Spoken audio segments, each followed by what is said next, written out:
Fill us in. Give us the timeline on what you know.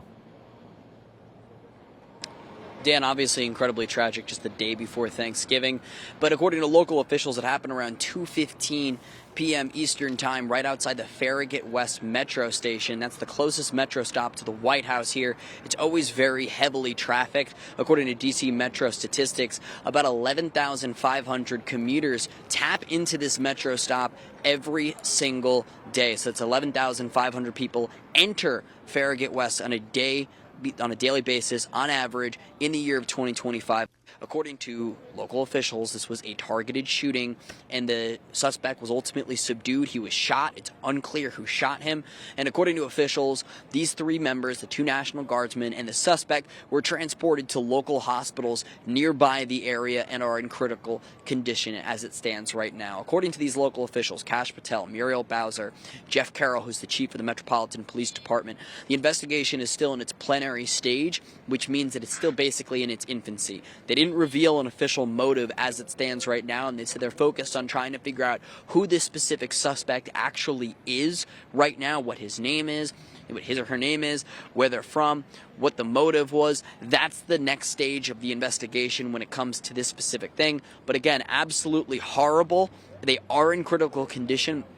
And Thanksgiving is a time of gratitude. It's a time to be with your family and be grateful for the amount of blessings that you have. And now two families are going to be on their knees praying that members of their family pull through after this senseless, tragic act of evil here in Washington, D.C. And as Americans, Dan, I know you'll be joining them in prayer, praying that they ultimately pull through. I certainly will be as well. I will, but let me tell you what, right now my rage is taking over, okay, before my sorrow, because if I got to hear one more clown go on CNN or MS Now, whatever it's called, MSNBC, like Jasmine Crockett or like some Democrat analyst and say this crap, because this is what got these boys shot today. Just like I said, the rhetoric from the left got Charlie killed, got President Trump shot last summer. Play a couple of these idiots on the mainstream media calling these troops following orders Nazis.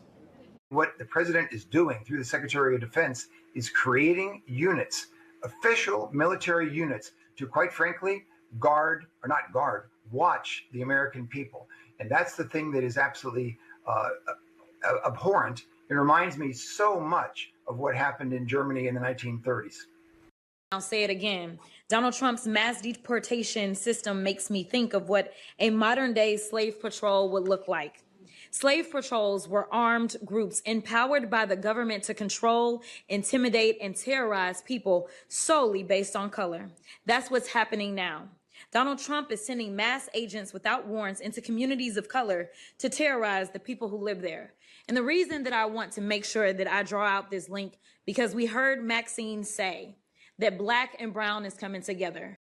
So you're putting a target on guardsmen and ICE agents. You're calling them Nazis and you're calling them KKK members. And a psycho comes out of the subway today, shoots him in the head. Oh, and let me not forget the seditious six and Senator Mark Kelly and their video telling troops to disobey illegal orders. We know what that meant. You're trying to make them decide what's legal, what's illegal, and try and get dissent in the ranks to not listen to Pete and the president, the commander-in-chief.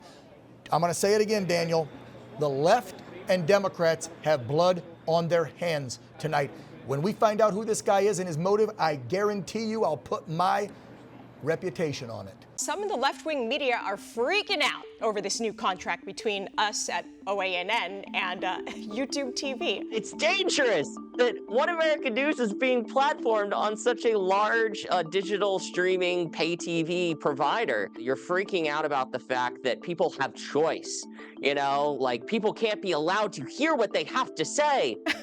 OAN is not the only channel on YouTube TV. There's like dozens of them. So if you don't like what's being said here, we hope you stay, but there's many other things going on in the world. This is how the left operates, Alicia. They operate in censorship. They don't believe in choice and letting people do their own homework. This is the way the authoritarian left works.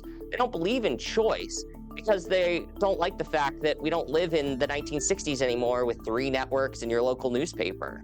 We have to respect freedom of the press, the First Amendment, free speech. Remember that. I want to begin tonight by welcoming and thanking all of our new viewers on YouTube TV. Overnight, One America News welcomed a potential 9.4 million new viewers on YouTube TV.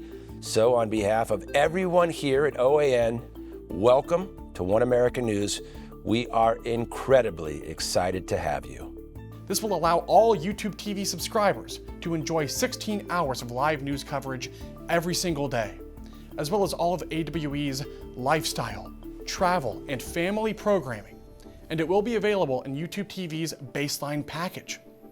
Now, the Vice President and Global Head of Media at YouTube, Justin Connolly, said this about it. Our goal has always been to provide our subscribers with a wide range of content, which is why we're excited to bring One America News to YouTube TV.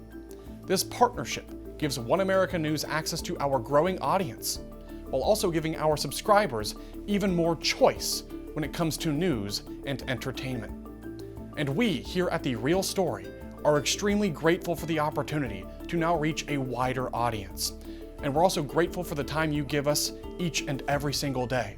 And we're excited for the future at this amazing network.